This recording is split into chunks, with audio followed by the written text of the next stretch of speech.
Hello po mga ka-Jeff E. Vlogs, nandito po tayo ngayong umaga para magbigay po ng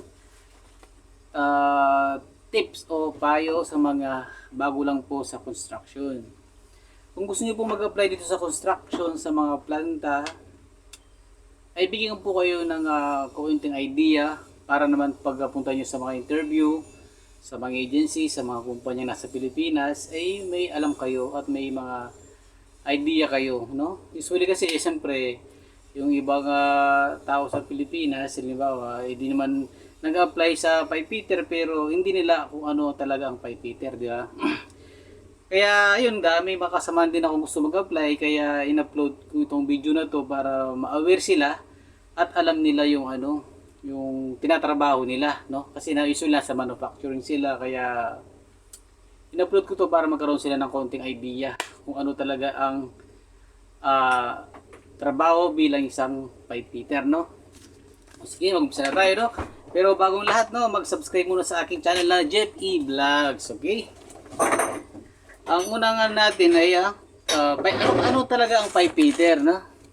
Ang pipe fitter po, ito yung basahan ko sa English, ay a tradesman who lay out, assemble, fabricates, maintain and repair piping system, and it deals with also the process of piping and typical industries. Process is the under high pressure, no?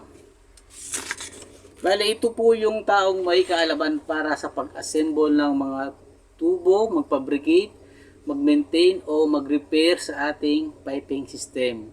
O mapa-industrial man yan, process, piping pa yan, no? Sila din yung may tamang kaalaman kung anong gagawin na materyales na base sa specification, mapamateryales na carbon, stainless, at mapa-alloy man iyan, at idudugtong o ipipit up para i-welding ito para makabuo ng isang linya sa isang plantang itinatayo, no? Punasan ko ng pawis ko, mainit dito sa barracks, no? Sa barracks namin, no? Ito yung napulot ko sa may gilid sa namin, sa barracks, no? Itong dalawang tubo. Bibigyan ko yun ng idea, no? Bali, ang isang pipe fitter, meron, halimbawa, tubong malaki to, no? Tubong malaki siya, no? Babagdugtungin niya, no? Ito yung ipipitap nyo. Siyempre, meron kayong dito, mga frame. Frame dito, frame, di ba? May frame kayo dito, may frame. Didiscarte nyo yun, paano nyo siya ipipitap, no?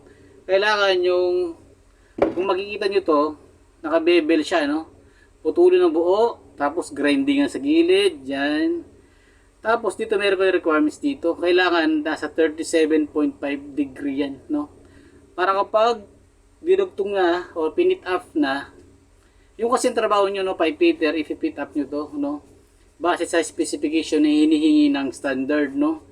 Kasi kahit pipe fitter may mga standard din yan sa ASME. Yung ASME, tinatawag nilang ASME, American Society of Mechanical Engineering. Code yan or standard ng pagiging pipe fitter yan, no?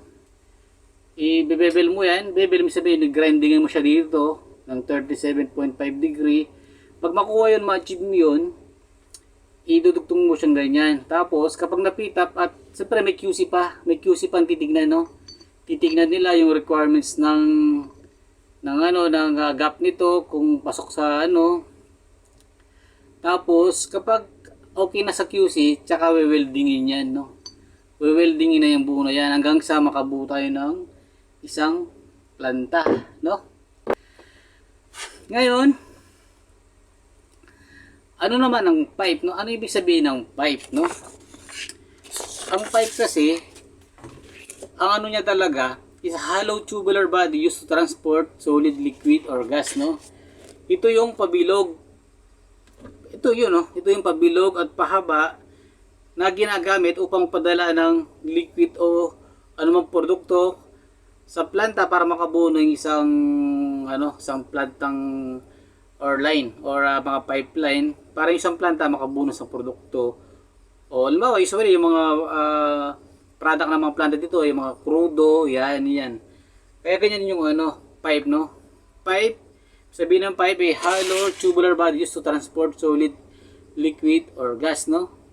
Iba naman yung tubing or tube. Kasi yan pipe or tube. Usually halos parehas lang siya pero different siya, no? Ang tubing naman, usually, ganyan din siya pero maliit siyang ganun. Usually, ilalagay siya sa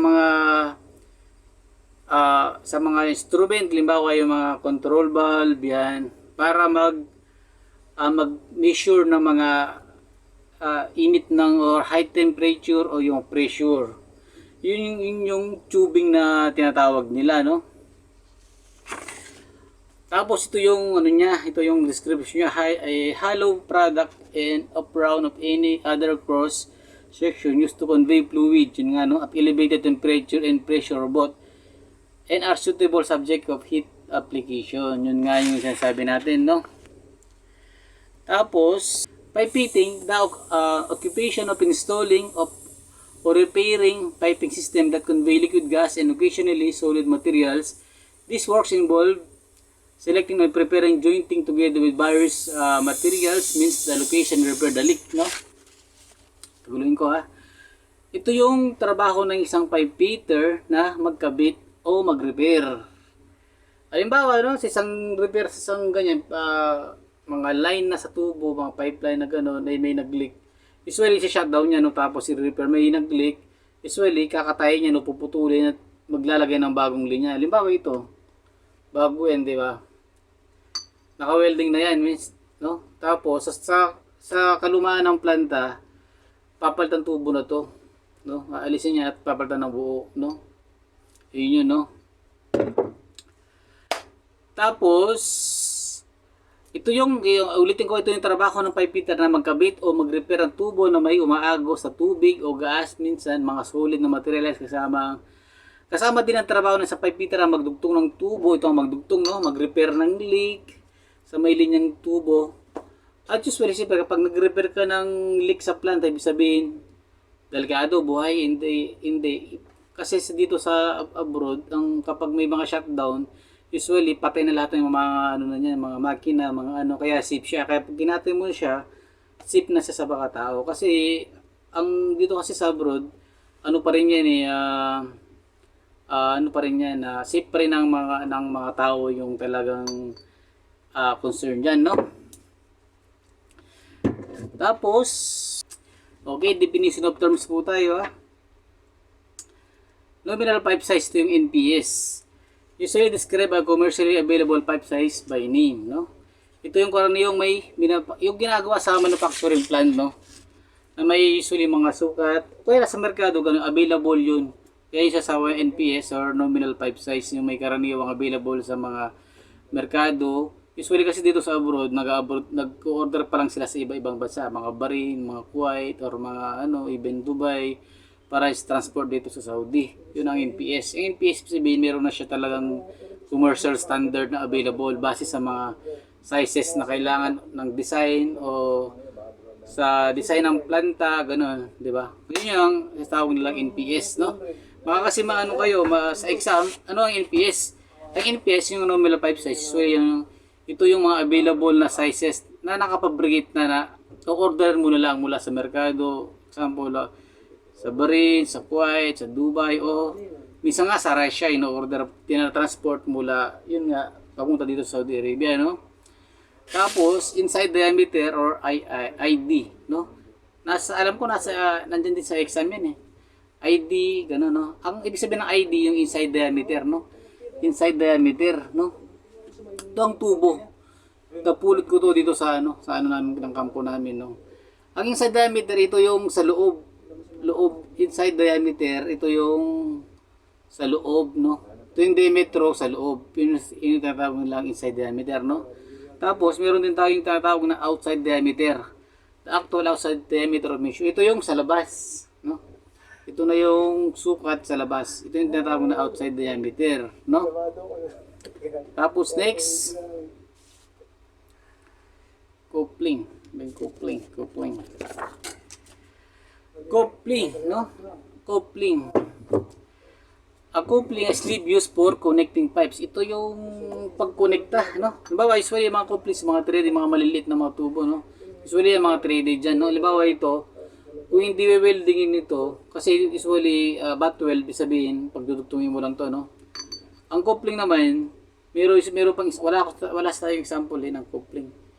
Merong isang dito, usually threaded, tinitread mo lang siyang ganon, Yan, tinitrade mo lang siya, tapos yun, makakonect na yan. Yun ang tinatawag ng nilang coupling. Wala akong example ng coupling dito, no?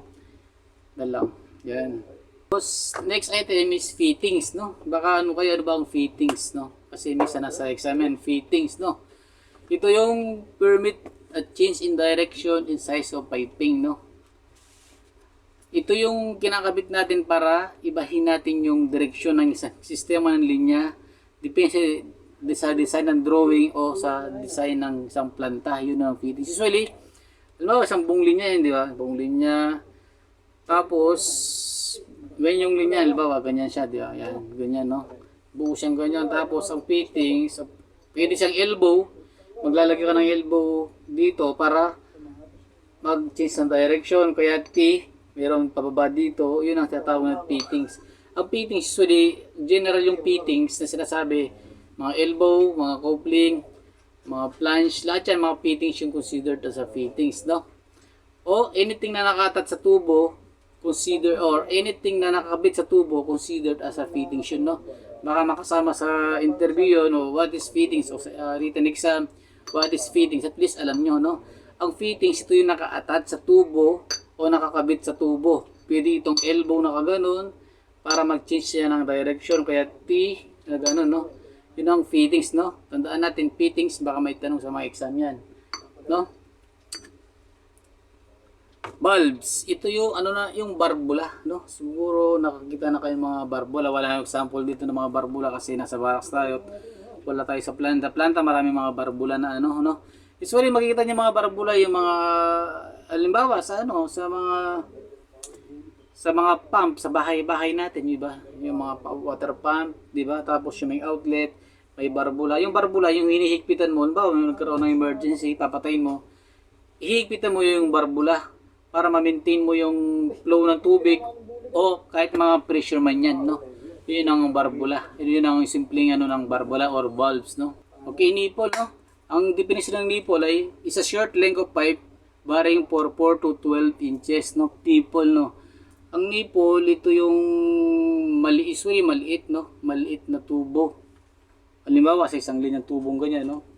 Isang tubong ganyan, tapos medyo na short siya.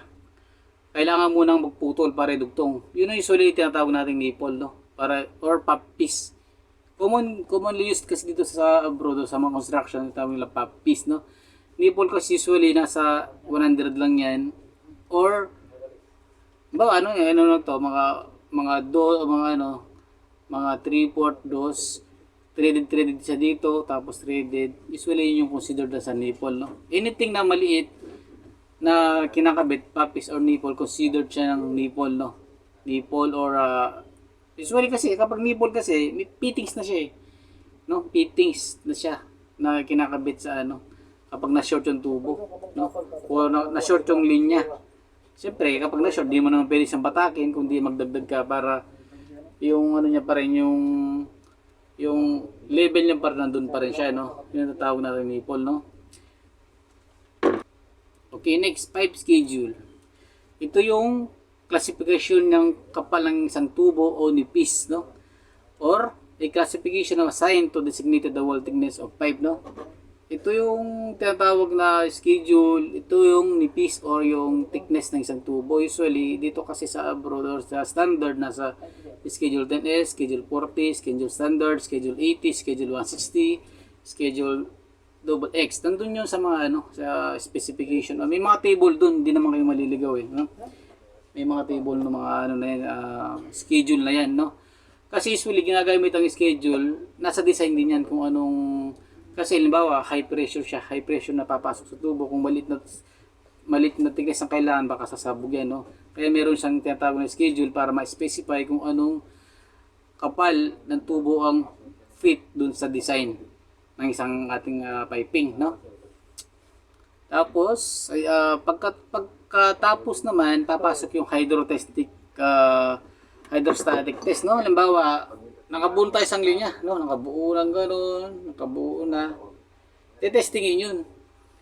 Ang pag-testing nun, halimbawa, ito lang kasi nasa dito ako sa available sa barracks. May mga ano dito, may mga plants o kinakabit para ano. Tapos mayroong blind plants na tawag nila may butas. dito na lang insert yung ano. Or meron pang manifold dito. Manifold kung saan pupunta yung tubig at meron siyang pressure gauge yan. Halimbawa ito, usually mga pressure, mga 400 PSI, ibig sabihin, papasok yung tubig hanggang malimit. Meron tayong gauge na ano, hanggang mapasok yung tubig na may pressure na 400, yun. Kapag hindi nag-leak o bumaba yung pressure sa pressure gauge, ibig sabihin wala siyang leak, no? Pero kapag ang pressure gauge ay bumababa, ibig sabihin may leak. Ang pag-hydro testing napakadelikado yan, no, kung wala kang sapat na kaalaman, no. Kasi tubig ang ipapasok mo diyan na may pressure eh. Kapag hindi masyadong mahigpit hindi masyadong mahigpit yung pagka-bolt niya, pwedeng sumabog yan at makapatay ng tao or fatal. Kaya napakadelikado yung pagtitesting sa tubig. Kaya dapat mayroon kang talagang kaalaman sa pagtitesting na yan at saka standard, no. Okay.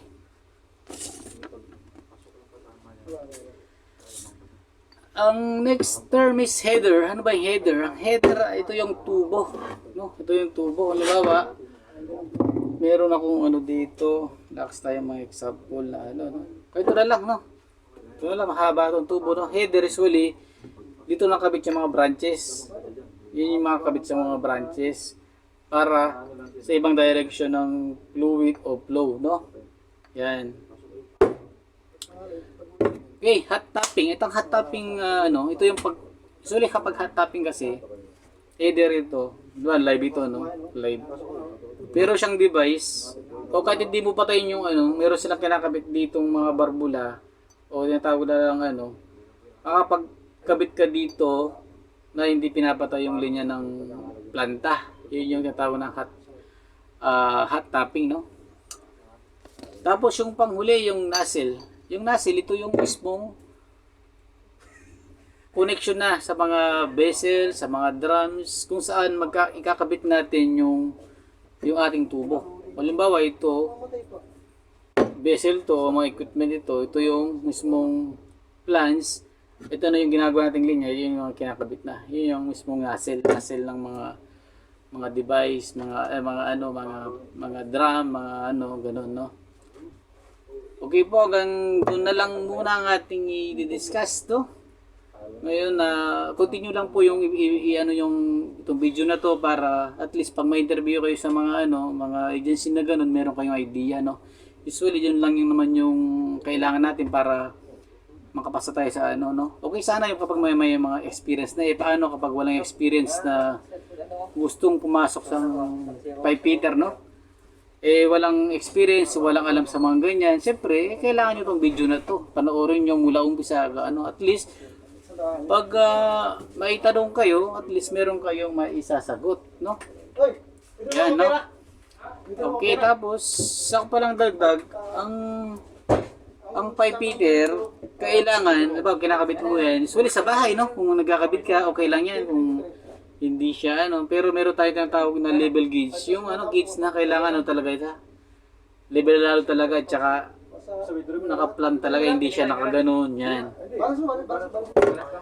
Okay, ganun doon na lang po yung ulit-ulitin nyo lang po yung play para makakuha kayo ng sapat na kaalaman para pag maisa lang po kayo sa sa interview, at least meron kayong alam, no? Yun lang po ang brief na summary ko sa isang pipe fitter, no?